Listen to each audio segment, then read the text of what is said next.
Okay, hello everybody. Super excited to be here. So let's hope you both have fun. So, like I've just been introduced, my name is Noam, and my day job is actually vulnerability research.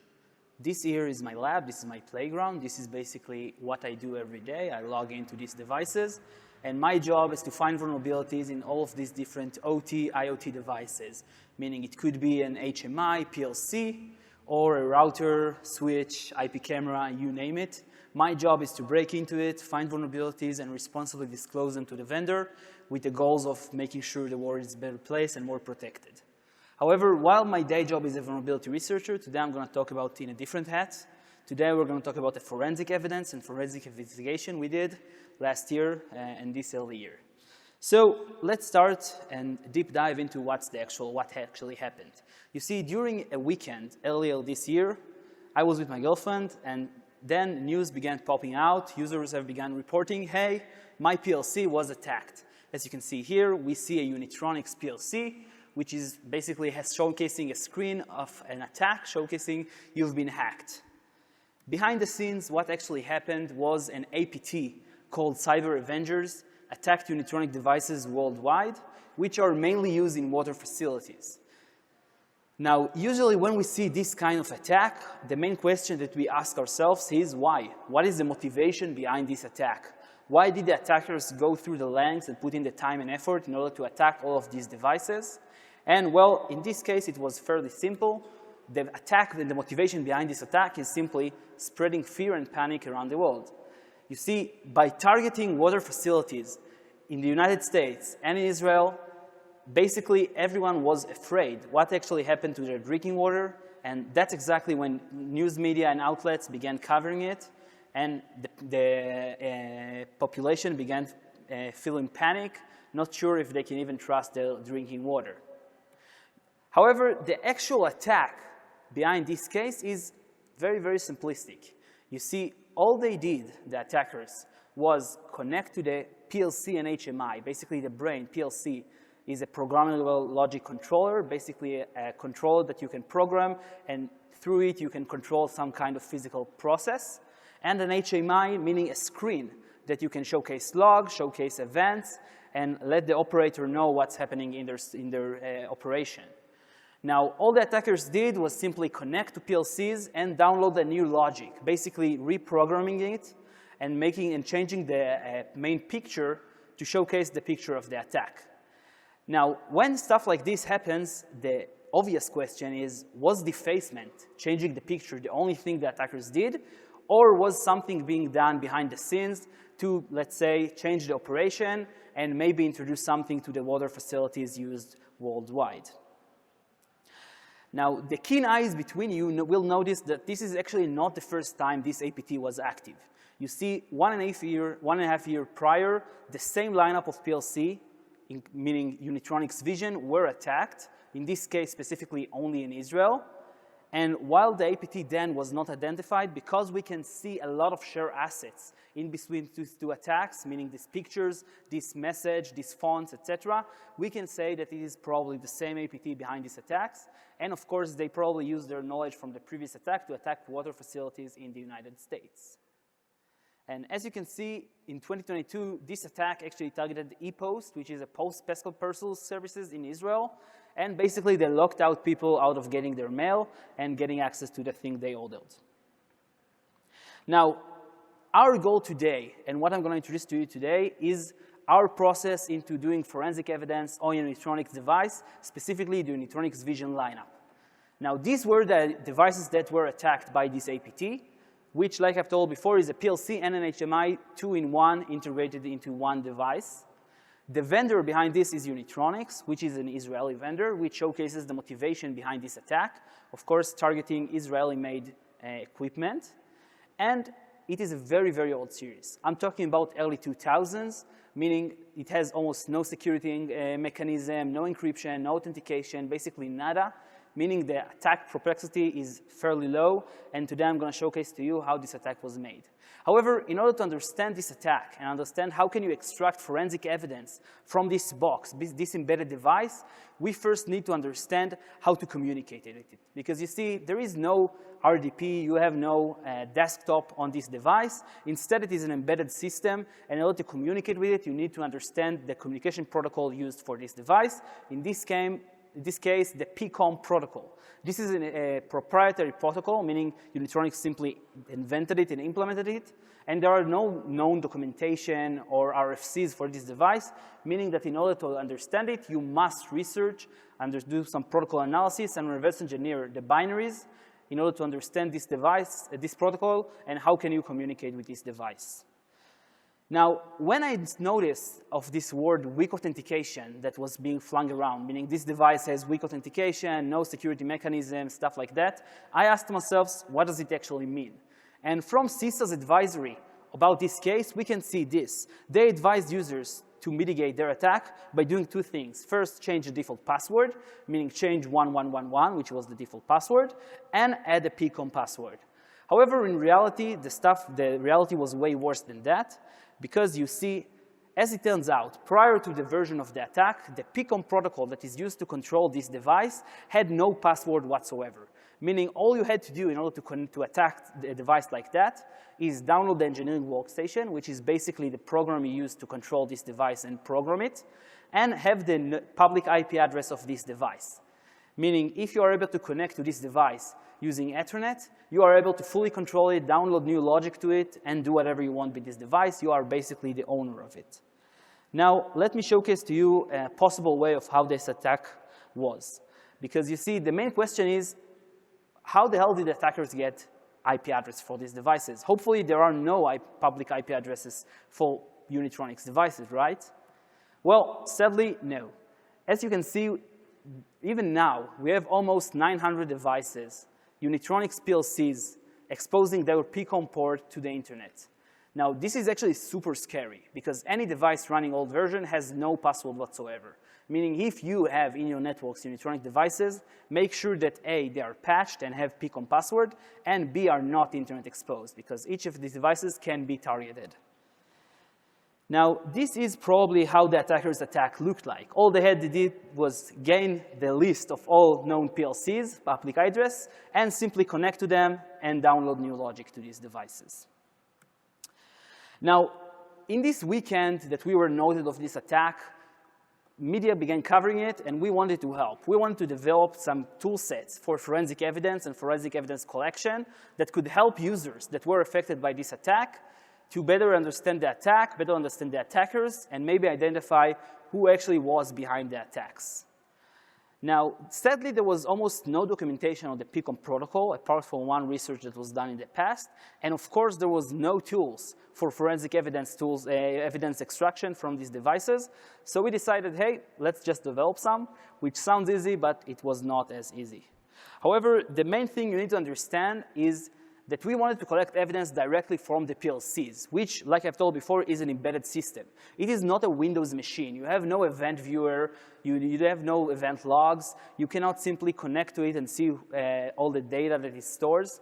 Instead, it is embedded. It has almost no outside control except for the PCOM protocol. And it is very, very hard to extract evidence from it, even if it's even possible. Now, this is a very important thing because you need to understand that in the past, when we were talking about OT evidence collection, for example, in the Stuxnet or Triton attacks, almost no evidence was collected directly from the PLCs. Instead, what the researchers did was they found a Windows machine that the attackers used as a pivot into the PLC, and instead they researched it and extracted forensic logs from this. Now, this is a very simplistic approach because that way you can simply use your tools from the IT realm to do forensic evidence for forensic analysis. However, in this case, we did not have any machine, Windows machine whatsoever. The only machine that was connected to the PLC is the attacker's machine sitting at their home base, and we had no access to it. Now, the main question we asked ourselves is, what evidence is actually stored on the PLC? I mean, I'm not even sure at the start if any evidence was stored, any logs whatsoever. And also, even more important, how the hell do we collect it? How the hell we connect to this device and somehow extract data from it? So usually the first thing I do after I try this one of these projects is I tell my boss, hey, pay up, I want to buy a device. And this is exactly what I did. I went on eBay, saw a device, purchased it, and shipped it to my office. Then I waited a few weeks to get it to my office, and this was when I realized I made a tiny mistake. You see, as it turns out, Unitronics devices are not shipped with an Ethernet card out of the box. Instead, they only support serial connection. Now, I could order an Ethernet expansion card. However, I don't have a few more weeks to wait for it. So instead, the only solution is simply let's build an Ethernet card to communicate with our device. Now, this is very simple. All we had to do is open the Unitronics documentation and find that the port it uses for serial communication is RJ11. Then I want to connect it to my laptop using a DB9 connection. So I, once again, open the pin layout. And all I need to do is connect RX to TX, TX to RX, ground to ground. And bam, I have a custom-built cable that allows me to connect my computer to my PLC. Now I can use the engineering workstation to connect to my PLC, and I can finally start researching the PCOM protocol, start under reverse engineering, and start doing protocol analysis on PCOM messages. However, this was when we discovered another hurdle. You see, our goal was to connect our device using the serial port and then use Wireshark, for example, to showcase and sniff PCOM messages. However, whenever we tried doing that, we failed. Wireshark told us he has no access to this port. As it turns out, the engineering workstation opens this serial port using exclusive mode in Windows, meaning no other process in the file system or in the OS is able to connect to this serial port and read data from it, basically only allowing the engineering workstation to communicate with this port whenever it does.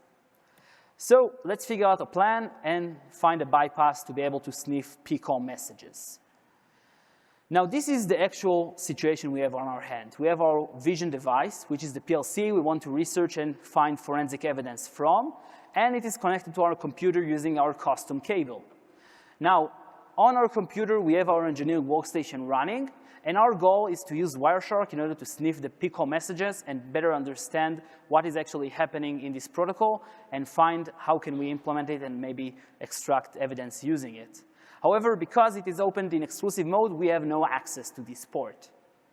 Now, over this wire, the PCOM messages are being sent, and that's what we want. We want to have access to these messages to understand the protocol and maybe even alter it to find interesting data. And that's when we decided that we need to somehow sit in the middle and be able to connect our engineering workstation to us, and we will bypass the PCOM messages to the actual device, leading us to develop our first tool that we will be releasing today, which is called PCOM2TCP. Now, this is a very simplistic tool. All it does is take a PCOM serial message and encapsulate it in PCOM TCP layer, which is a proprietary PCOM TCP protocol layer. And using that, we can basically exchange PCOM TCP messages to PCOM serial and vice versa, allowing us to finally use Wireshark in order to sniff packets. And of course, we can use this tool in order to alter packets and maybe try and understand and play around with this protocol. And this is what we have here, basically allowing us to sniff PCOM packets and allowing us to finally start our research. Now, in order to understand what evidence can we collect from the Unitronics Vision device, we need to understand how to communicate with it. And in this specific case, in order to communicate with the Vision device, we need to understand the PCOM protocol. Now, like I've showed before, it has two communication layers. It could be serial or TCP, with only difference is the serial, the TCP PCOM communication is encapsulated inside a PCOM serial message. However, it also has two modes, PCOM ASCII and PCOM binary. Now, in order to do different operations, you need to understand both. For example, to read memory from the PLC, you need to implement a PCOM binary request. And let's just say to get a unit ID, which is basically an identification for this device, you need to send a PCOM ASCII request. This means that in order to understand PCOM, we need to implement reverse engineer and understand both communication protocols, both flavors, both binary and ASCII. Now, let's do a very, very short look at the PCOM message format, specifically the binary format. Every PCOM binary format begins with a magic, like most protocols do, and it is very helpful to understand when a message begins and when a message ends. And in this case, the magic is /_OPLC, and the message ends with a backslash. Now, the main thing we need to understand here is that in each message, there is an opcode or a function code that basically tells the PLC, this is the operation we wish to do. For example, if you want to read an operand, meaning read a value from the PLC, we will send the 4D request. Now, the PCOM ASCII format is way simpler because it only has ASCII characters. And in general, it's way less complex. And once again, it begins with a magic, / or /A, and ends with a \R. And instead of an opcode, we have a command code, which is super interesting. So what we did was implement a very cool PCOM client tool that allows us to create and send PCOM binary and ASCII messages, of course, either using TCP or serial. And of course, along the way, we researched and documented tons and tons of different opcodes in the PCOM protocol, which we added support inside our tool.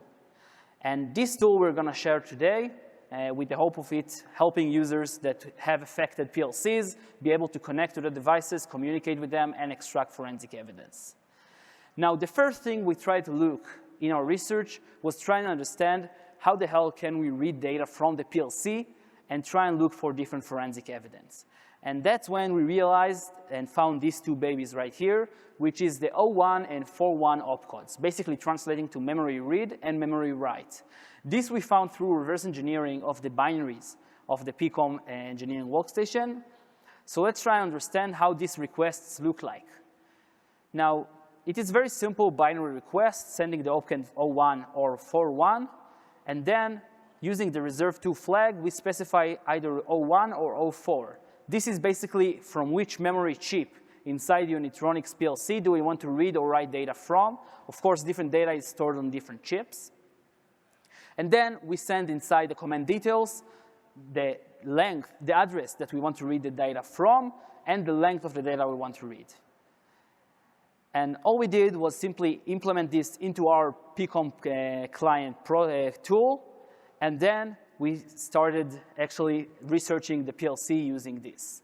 Now, our goal was very, very simple. All we wanted to do is take an affected PLC, and a PLC that was attacked, and start dumping the entire memory region of this device.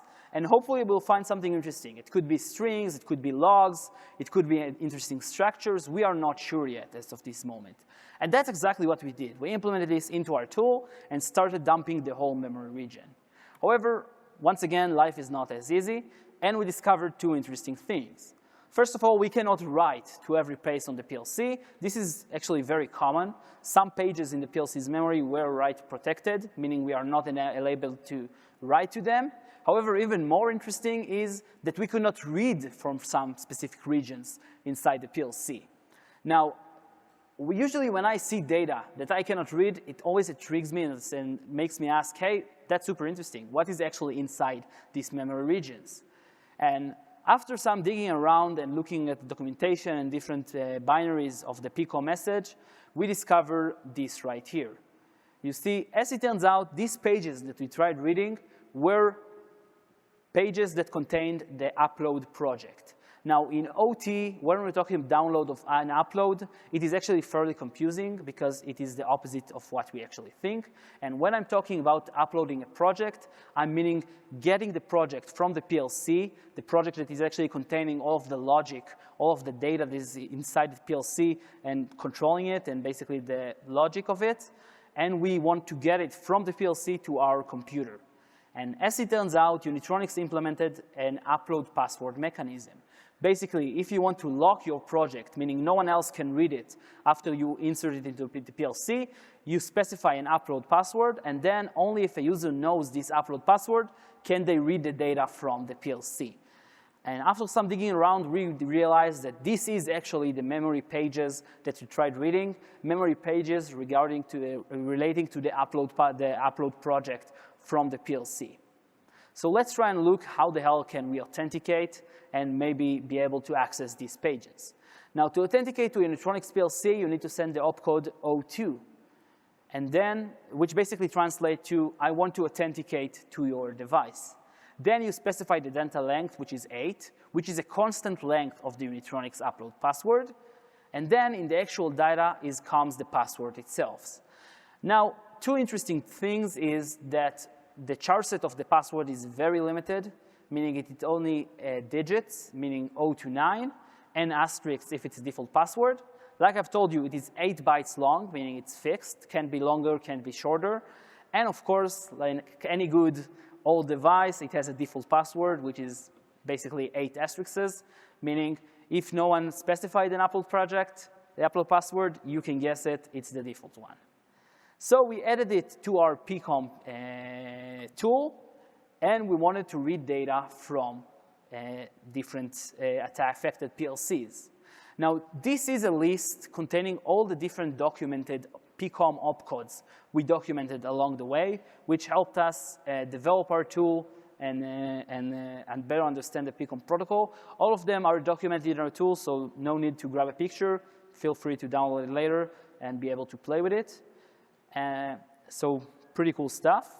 However, when we finally tried to use the upload project, we found a very interesting thing. You see, on some affected devices, meaning devices that were attacked, targeted by the APT, we discovered that these devices are password protected, meaning somehow someone put on an upload password on these devices. Who? Well, we don't know. It could be the attackers, which is super weird because usually they don't do that, or it could be before the attack. We have no idea, at least not at that time. However, this made us very curious because it allowed us to ask two main questions. A, can we get the old project back? Meaning because a lot of people that were affected and attacked lost their project, lost their logic, and they had no longer access to it. It is very common for an integrator to come, program your PLC, and go away, meaning a lot of affected users are no longer able to use their devices. However, even more interesting is, can we get the attacker's project? Because usually in OT, when we're talking about project file, we're talking about a lot of data about the attacker's PC, attacker's ecosystem, and we could use it to extract a lot of data. Now, this meant we have only one simple solution, and that's, hell, let's break the upload password, and that's exactly what we did. You see, Unitronics implemented a way to reset the upload password. This meant that if you forgot your upload password, your device is not bricked. You don't need to throw it in the trash. Instead, the only thing to do is rewrite the whole logic into the PLC, meaning do a full project download. And then, in the meantime, you can reset the upload password. Now, we did not want to overwrite the logic. We did not want to download data to the PLC. Because A, it overwrites the old project, and B, it overwrites a lot of data on the PLC, which we want to extract from the PLC. This meant we could not use the Unitronics way of restoring the project. However, by playing around, we actually found another technique. You see, as it turns out, during this long procedure of re-downloading the project to the PLC, there is one specific opcode that handles upload password reset mechanism, which is the opcode 42. Now, this opcode is very simple. All you need to do is send this opcode to the PLC, and then after that, any upload password you use to protect your PLC is useless, and then you can simply connect to it and authenticate using any password whatsoever.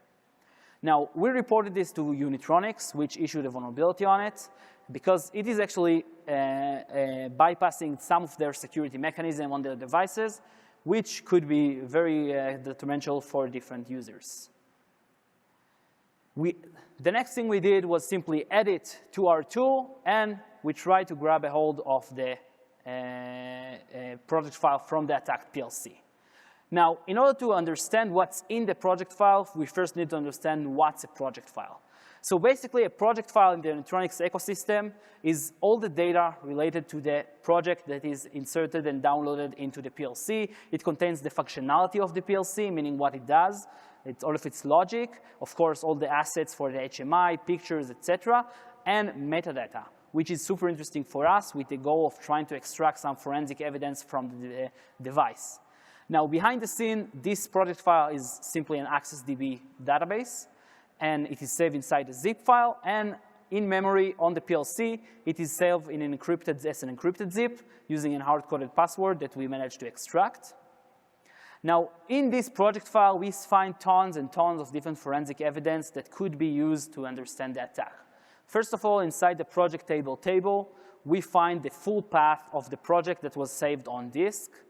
Now, usually this contains the username if it's saved either in desktop or documents. However, just knowing the path, it could help us understand the file system on the attacker's computer.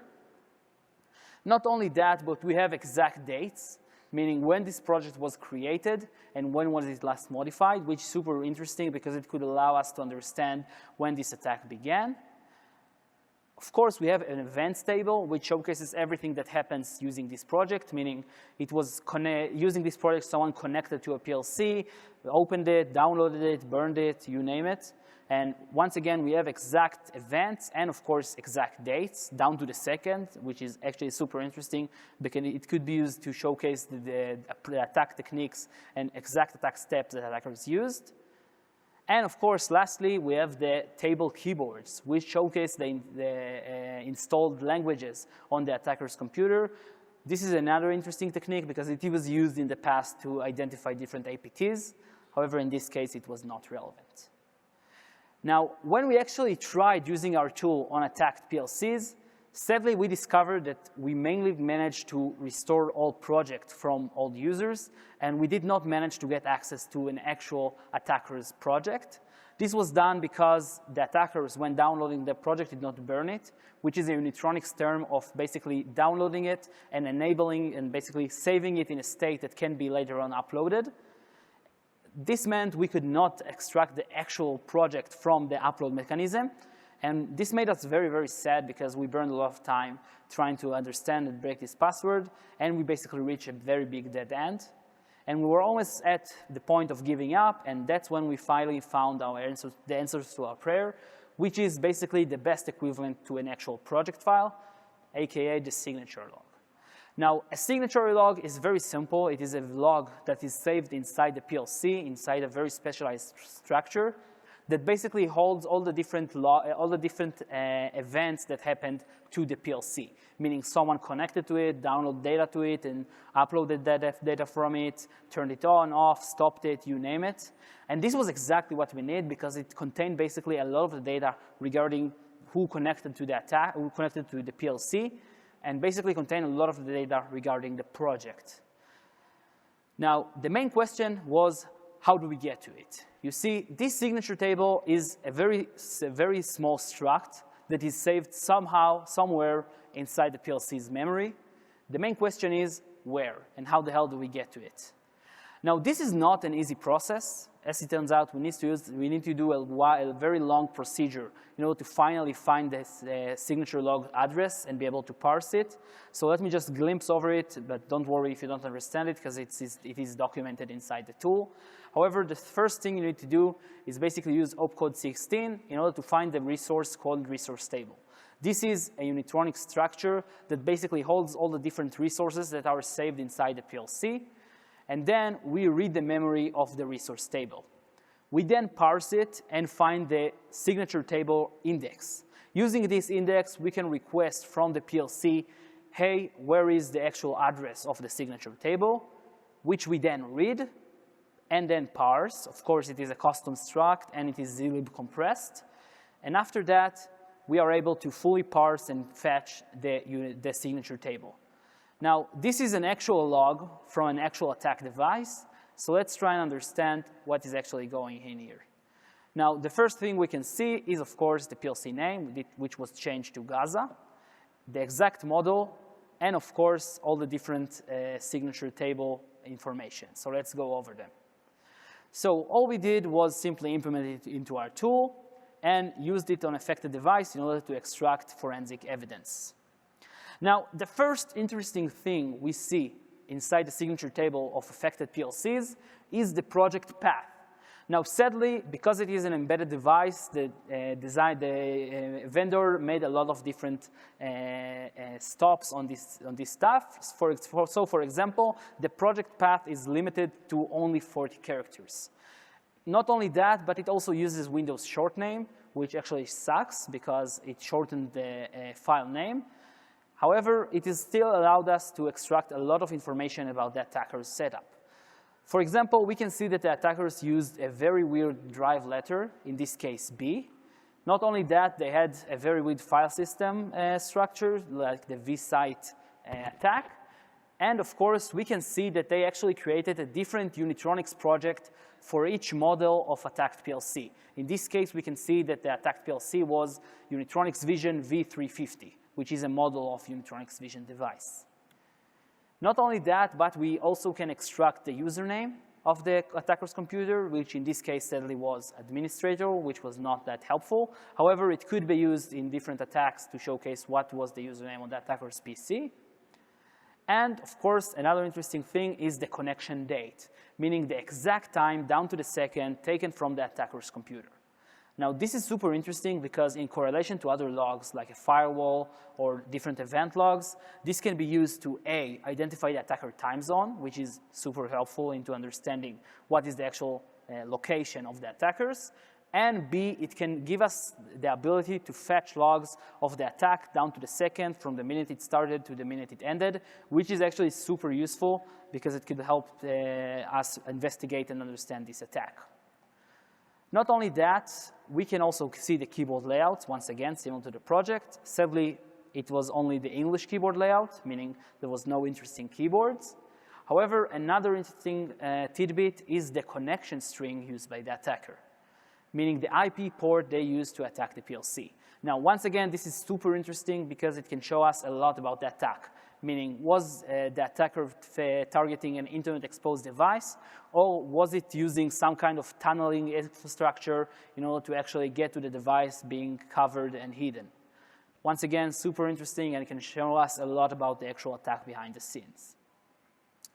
Now, this is a short list composing most of the forensic evidence we can extract currently using our tool from Unitronic devices.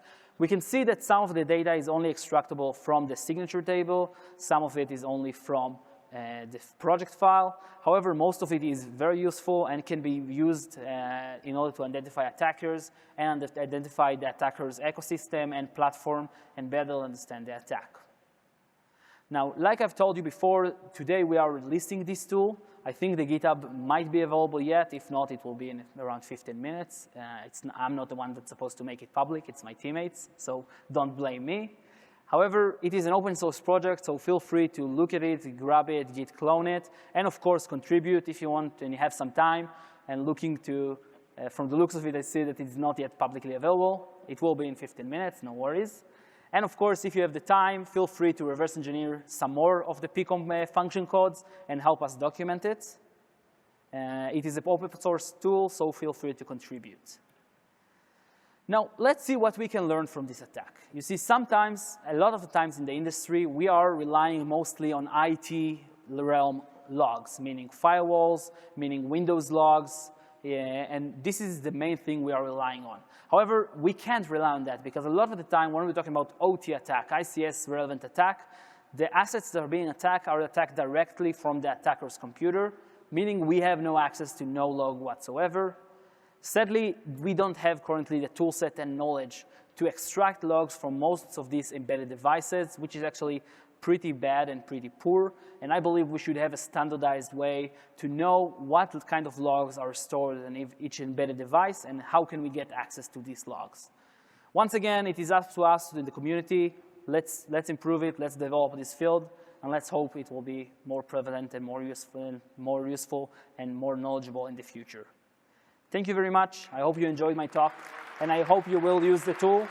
If anyone have any questions, feel free to ask them. And of course, feel free to use the tool however you like. If you have any affected PLCs, I would love getting access to these logs and maybe better understand what's happened. Any questions?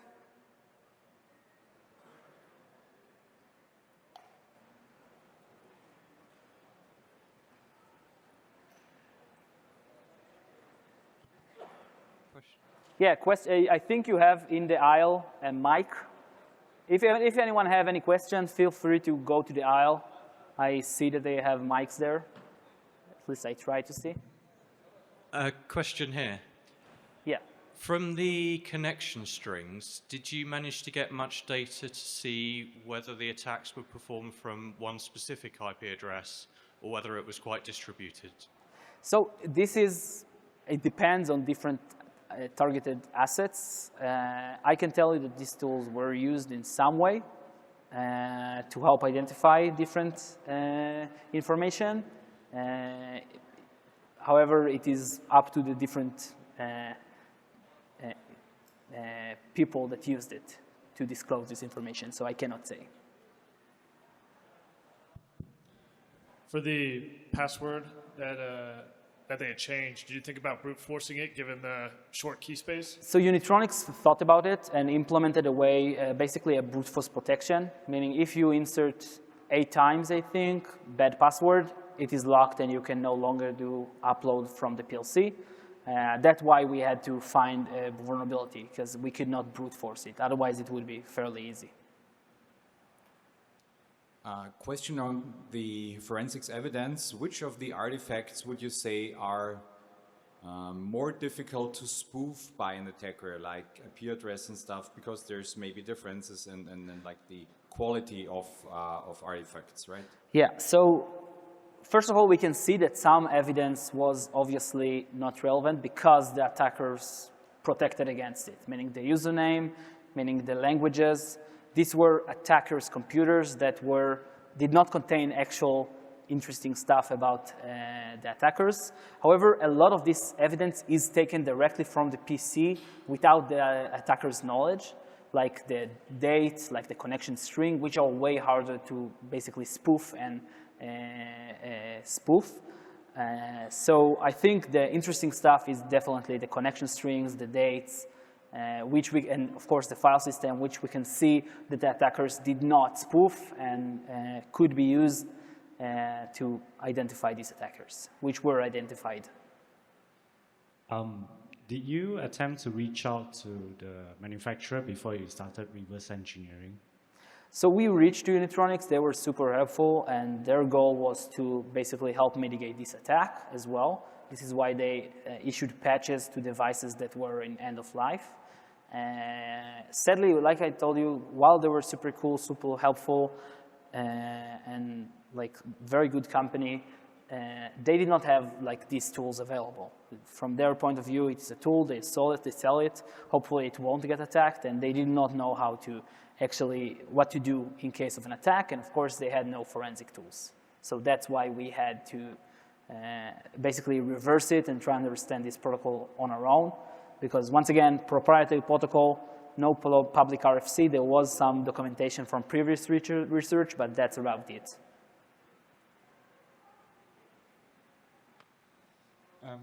Did you have a methodology to find new opcode, like try to fuse it, or is it the techniques that you have been using to discover new opcode? So it's actually fairly tough to understand opcodes, because if we're talking about traffic, we see a message, which we have no idea what's going on. So there's no one way for sure. I mean, the most important stuff is actually getting Wireshark pickups, and then trying to understand what every bit and field could be translated to. It's a lot of games, it's a lot of playing around. Of course, you can look at the binaries and try and understand different logs and stuff like that from the actual binaries themselves. But it's, I mean, some of the stuff is up to our interpretation, like I've told in the slides. It's like how we understand stuff. It could be a little bit different from Unitronics' point of view and from actual reality. But I mean, just playing around and of course using the client to test different fields is super helpful. So I would say my methodology is look at Wireshark, dump it into an hex editor, and try and compare different packets.